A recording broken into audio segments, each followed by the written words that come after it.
Quand j'ai proposé le sujet à mon éditeur, que je suis allée voir en lui disant voilà, c'est une femme qui va ouvrir un restaurant, elle ne sait pas s'y prendre, et puis je lui raconte, et puis lui je le vois qui est assez excité, ce qui n'est pas habituel quand je lui raconte une histoire. Enfin, c'est pas évident d'attirer sa curiosité. Il me dit ah mais ça c'est super, alors tu vas aller dans des restaurants, tu vas faire une enquête, tu vas être comme un journaliste, là tu vas te glisser dans les cuisines, ça va être incroyable. Il est très gourmand, et je lui dis ah non, je vais pas faire d'enquête. Il dit mais comment tu vas faire, comment tu vas savoir? Je lui dis bah justement je saurais pas, je serais comme elle, j'ouvrirais le restaurant dans le livre et puis je serais dans la merde parce que je saurais pas comment on fait. Et du coup, tout à coup, il y aura un chapitre, je dirais l'URSSAF. Peut-être parce que, je sais pas, on entend parler de ces choses-là, et puis moi j'ai toujours une oreille qui traîne, donc quand je suis au restaurant, j'écoute un peu ce qui se passe derrière le bar. Alors c'est des vagues enquêtes, c'est pas vraiment une enquête. Et ce dont j'avais décidé de me servir pour pouvoir écrire ce livre, c'était très clairement mon inexpérience, qui est une source d'inspiration parfaite pour un écrivain. En fait, il y avait un écrivain que j'aime beaucoup qui s'appelle Grace Paley qui disait on écrit avec ce qu'on ne comprend pas, comme si l'enquête en fait comme si l'écriture était une enquête sur le réel.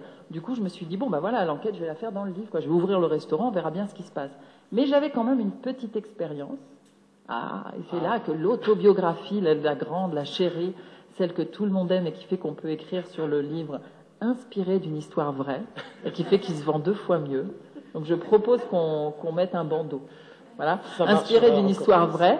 Alors inspiré d'une histoire vraie, c'est que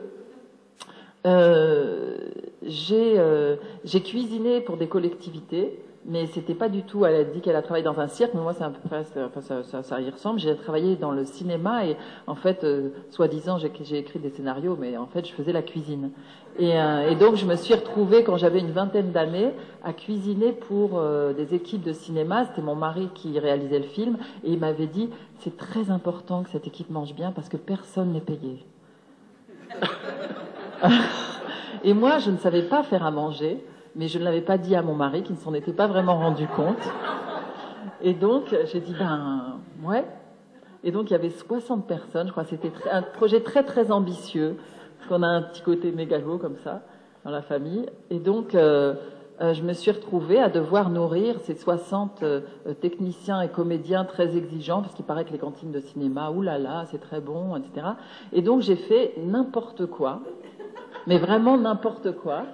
Mais bon, il y a certains trucs qui ont marché. Bon, il y a failli y avoir des catastrophes, comme par exemple une nuit où on a beaucoup dépassé et il fallait faire du café. Tout à coup, il faut faire du café, là, il faut faire du café, c'est très important le café pour l'équipe de tournage, du café. Alors j'avais oui. Et puis on tournait dans un local, il faisait très très froid, et puis les lavabos étaient au sous-sol. J'avais très peur d'y aller toute seule et d'aller chercher de l'eau pour le café. Puis j'ai vu un bidon qui était là, de l'eau. Je me suis dit ben voilà, hop, je fais le café. Et puis je sers le café, et puis après il y a l'accessoiriste qui vient qui fait « Où est mon bidon de glycérine ?»